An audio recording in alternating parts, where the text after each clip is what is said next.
Imagine you're filling a bucket with water. The wider the bucket, the more water it holds for a given height. In electronics, a capacitor works the same way. Bigger plates or closer spacing let you store more charge at a given voltage.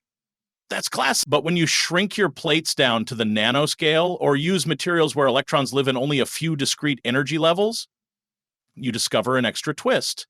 The capacitor's ability to hold charge now depends on how many available energy states electrons have. This is the puzzle of quantum capacitance. What exactly is quantum capacitance?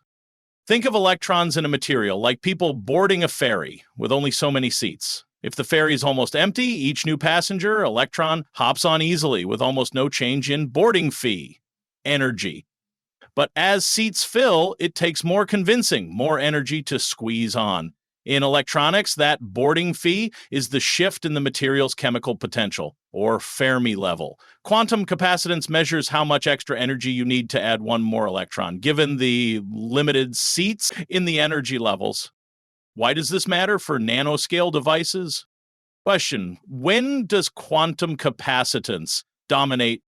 Answer: whenever the classical plate-based capacitance is very large, like in ultra-thin gate oxides, or the density of electronic states is low, such as in graphene or carbon nanotubes. Under these conditions, the extra energy to fill available states becomes the bottleneck, limiting total charge storage. How do energy levels come into play? Imagine you have a ladder of rungs, energy levels, each spaced at certain intervals.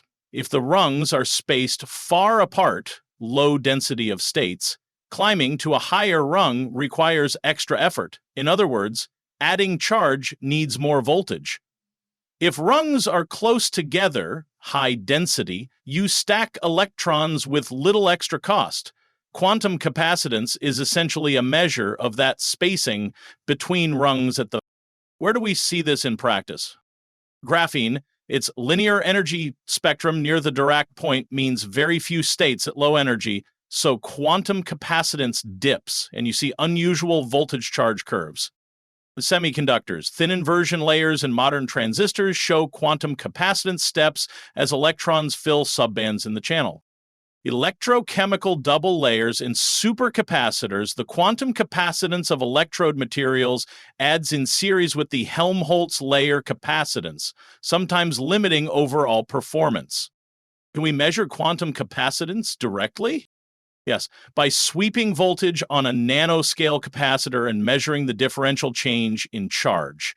If you plot charge versus voltage and find the slope shallower than classical predictions, that missing capacitance is the quantum contribution.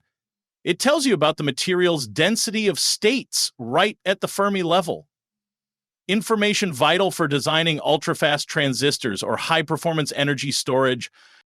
In the end, the quantum capacitance puzzle reminds us that at the smallest scales, storing charge isn't just about geometry. It's also about the quantum landscape electrons inhabit. By understanding how energy levels shape capacitance, engineers can craft devices that push the limits of speed, sensitivity, and storage in the quantum age. Quantum capacitance is an additional component of capacitance that arises in nanoscale or low-dimensional systems where the density of electronic states is limited. Unlike classical capacitance, which depends only on geometry and dielectric properties, quantum capacitance reflects how easily a system can add electrons at a given energy level.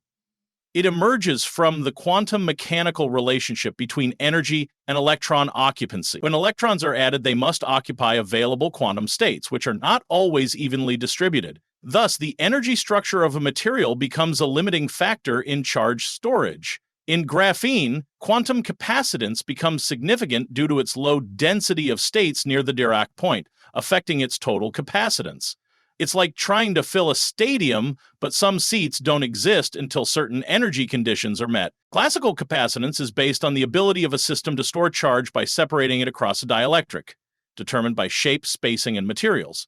It assumes electrons can be stored freely without limit. Quantum capacitance, however, introduces a bottleneck. Only electrons that can occupy specific energy levels contribute. If the density of states, does. At a certain energy is low, the system resists additional charge, even if there is space geometrically. So total capacitance becomes the series combination of classical and quantum contributions. A quantum dot might have a large classical capacitance due to its size, but its actual capacitance is limited by its energy quantization. It's like having a large gas tank, but only being able to pump gas in if specific molecular conditions are met. Capacitance can be defined as the rate at which charge changes with respect to voltage, or how much energy is needed to add charge. In quantum systems, this energy depends not only on the applied voltage, but also on how the energy levels shift and fill. The quantum capacitance is proportional to the DOS at the Fermi level. If there are few available states, adding electrons requires more energy. Hence, energy quantization directly influences capacitance. In systems like 2D materials or quantum wells, the DOS varies dramatically with energy. In a single-walled carbon nanotube, quantum capacitance changes sharply as the Fermi level passes through discrete Van Hove singularities. It's like the effort required to fill a bookshelf. If only one shelf is accessible at a time, filling the next one requires a stepladder. More energy. In bulk materials, the density of electronic states is high and smooth, so quantum capacitance is effectively infinite and has negligible impact. But in 1D or 2D systems, such as graphene, nanowires, or quantum dots, the DOS is sparse and sharply energy dependent. This makes quantum capacitance a dominant term, significantly altering the total capacitance. As dimensions shrink, electrons experience quantum confinement, which splits energy levels into discrete bands. This leads to oscillations and anomalies in capacitance as voltage varies.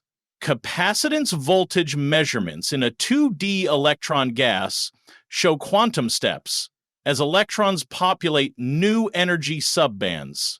It's like water flowing through a straw. If the straw narrows sharply at intervals, the flow gets restricted periodically.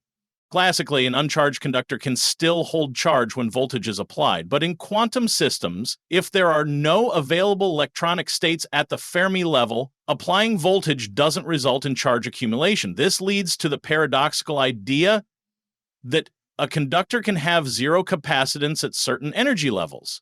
Such behavior is pronounced near band gaps or neutrality points. It forces a rethinking of what it means for a material to store charge.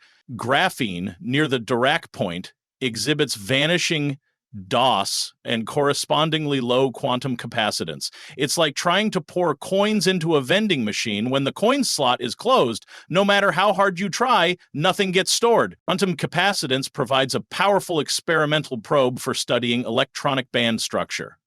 Capacitance spectroscopy measures the small changes in capacitance as voltage is varied, revealing the local DOS. Sharp peaks in the data correspond to the filling of discrete energy states. This technique is widely used in quantum dot and 2D material research. Unlike conductivity, which reflects electron motion, quantum capacitance reveals the underlying energy architecture. In a silicon quantum dot, peaks in quantum capacited signal when electrons tunnel into successive energy levels. It's like tapping on a wall and hearing echoes only where there are empty rooms. The sound reveals the structure behind the surface. Quantum capacitance affects the performance of field effect transistors, FETs, supercapacitors, and sensors based on low-dimensional materials. In FETs, the gate capacitance determines how effectively voltage controls current. Low quantum capacitance reduces this coupling. In energy storage, quantum capacitance can limit how much charge a nanomaterial can hold, regardless of surface area. Designers must account for this non-classical behavior when engineering devices at the nanoscale. Maximizing DOS can become more important than just increasing surface. In graphene-based supercapacitors, increasing the DOS via doping or defect engineering boosts quantum capacitance and energy density. It's like optimizing a sponge, not just for size, but for how many holes are open to soak up water. Quantum capacitance is sensitive to temperature because thermal smearing broadens energy distributions, allowing electrons to occupy slightly higher or lower states. At low temperatures, the sharpness of the DOS makes capacitance more dependent on energy level alignment. Disorder, impurities, and electron-electron interactions can also distort the DOS, smoothing or suppressing expected capacitance peaks. These effects must be considered in both experimental interpretation and device behavior. Quantum capacitance becomes a fingerprint of material quality. In disordered graphene, quantum capacitance curves are smoother and broader than in pristine samples. It's like trying to measure ripples in a pond, but wind and debris blur the surface, hiding the true shape. Quantum capacitance reveals that capacitance is not just about geometry, but also about quantum states and how they fill with energy. As technology moves toward nanoscale and quantum devices, classical models become insufficient to describe charge storage. The dependence on energy levels shows how thermodynamic and quantum descriptions converge in real materials. Understanding this puzzle is key to unlocking next-generation electronics, sensors, and quantum information. Capacitance is no longer passive, it's quantum-aware. Researchers designing topological qubits use quantum capacitance to read out electronic states with minimal decoherence. It's like discovering your capacitor has a personality. It behaves differently depending on what's playing inside.